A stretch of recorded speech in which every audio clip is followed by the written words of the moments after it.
wonderful things, as I'm sure they are going to do many wonderful things. They've already started to do some very positive things. And I think if you give them credit for it, if you lift them up when they do good things, then you create a better atmosphere to be critical of them when they're not doing very good things. You see, the issue of race and ethnicity is very important here. Black people in particular are going to feel very defensive about this government because they would feel that, you know, there was a government of the other ethnicity for 23 years. And this government must have an equal chance. And one has to contend with that.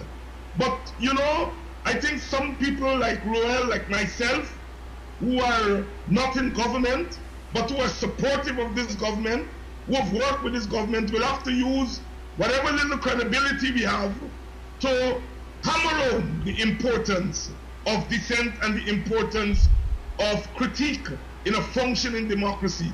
You see, as I said, you know, you can't love me when I'm critical of the PPP and hate me when I'm equally critical of a government that I love. You know, Dr. King said, you know, I criticize America because I love America. And if I can borrow from the esteemed Dr. King, I am mildly critical in this early stage of the coalition because I love the coalition. I think I'm a stakeholder in the coalition. And who better to be critical of a coalition than one of its stakeholders? Dr. Hinds. I intend to play that role and to help the society better appreciate the importance of criticism. That said, Dr. Hinds, if you could offer some advice to the new administration, what advices would you offer? Just two. Well, one of the things, as I said, I will advise the new government to create the conditions for a fully functioning democracy. And by that I mean the tenets of democracy should be respected, the right to dissent, the right to free speech within reason, the right to life, that is, people must have a right to work and to earn a living wage, the right to express one's ethnic identity without fear of being discriminated. Those are advice I would give the government to say, facilitate those things. Now, government cannot create racial unity. Governments cannot give you the right to free speech.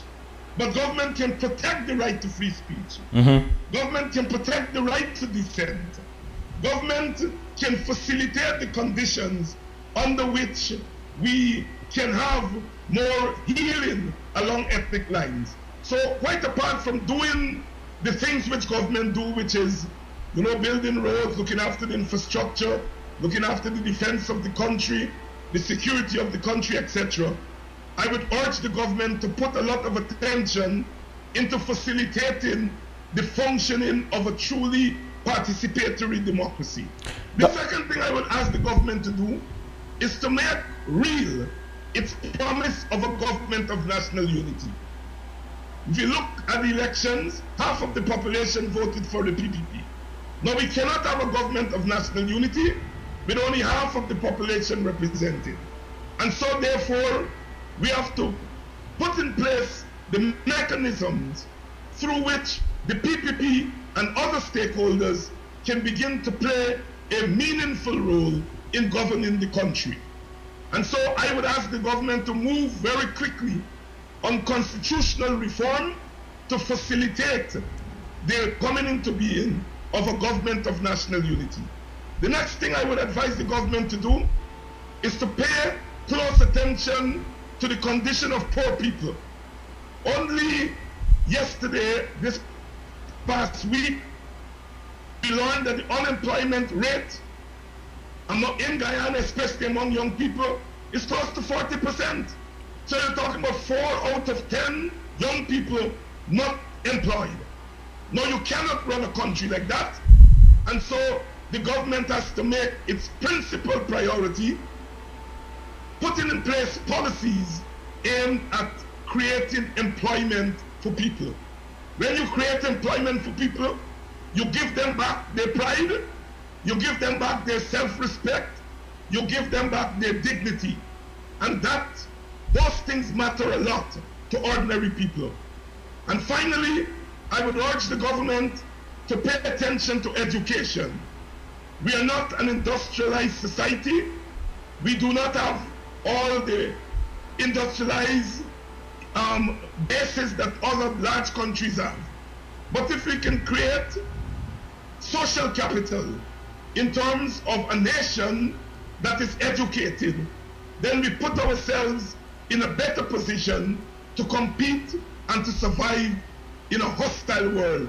As David Rudder said in one of his famous calypsos, we live in a world that don't need islands no more.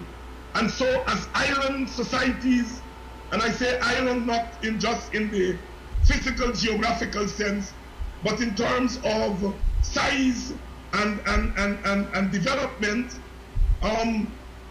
if we uplift our people educationally in terms of giving them more skills, then we make them much more competitive and much more useful in the process of development. Dr. Hinds, what are some things we as citizens of Guyana can do to foster a more cohesive society?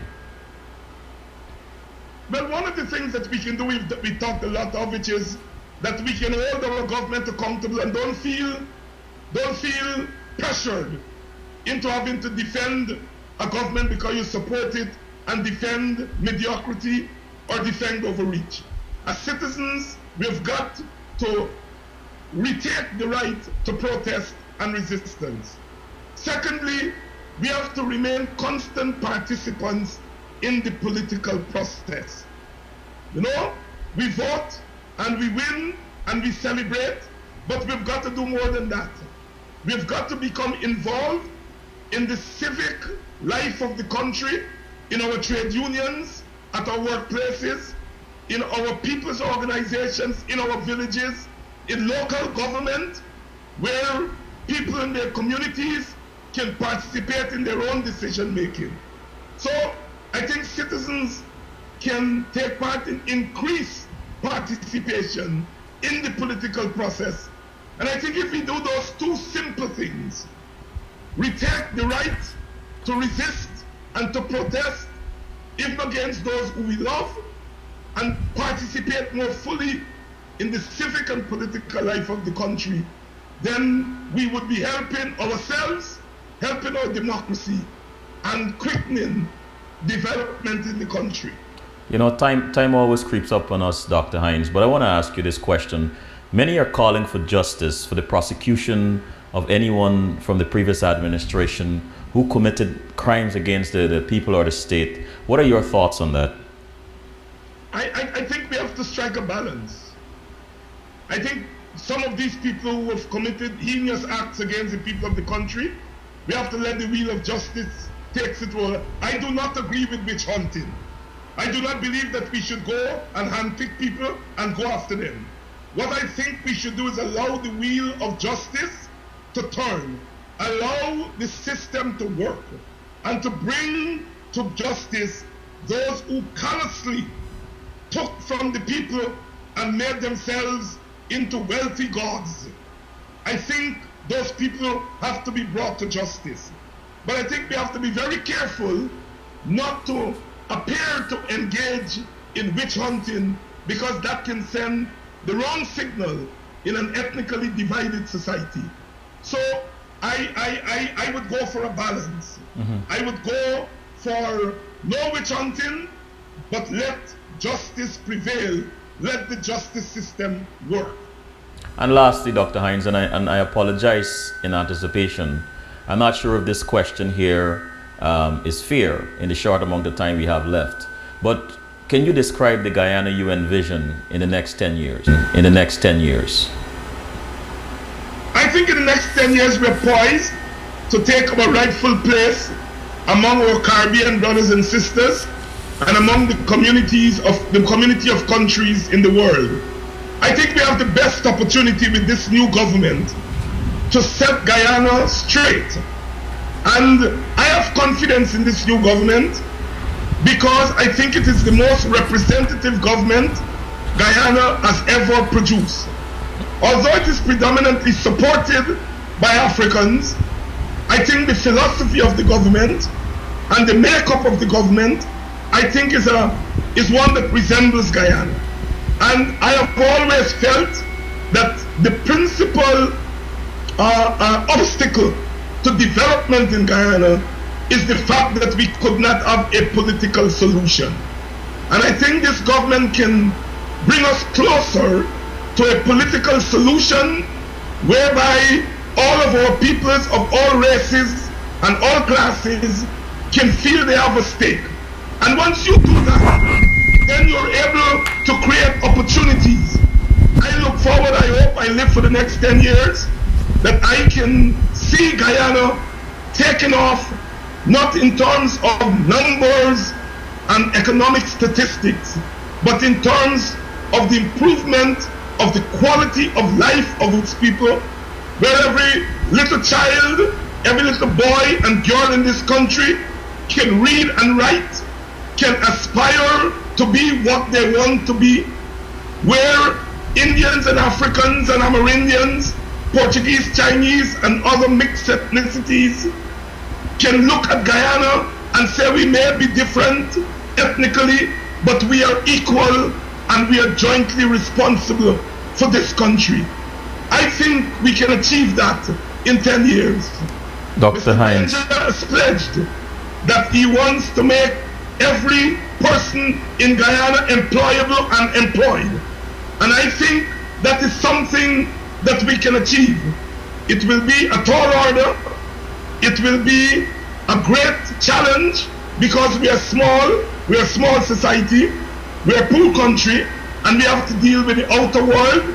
We have to deal with the globalization and all the what comes with that. But I think that with the right decisions and with the people behind them and the people holding them accountable, this government, and if it is re-elected in the next 5 years, can set us down the path of a civilized society where everyone can at least have some quality of life that makes them look up and say, I am proud to be a Guyanese. And Dr. Hinds, what a wonderful note, and thanks for joining us this evening.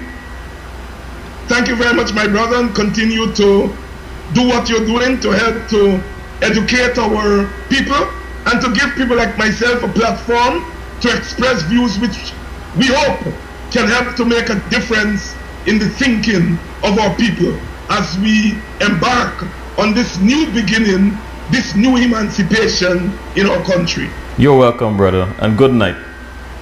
Thank you. All right.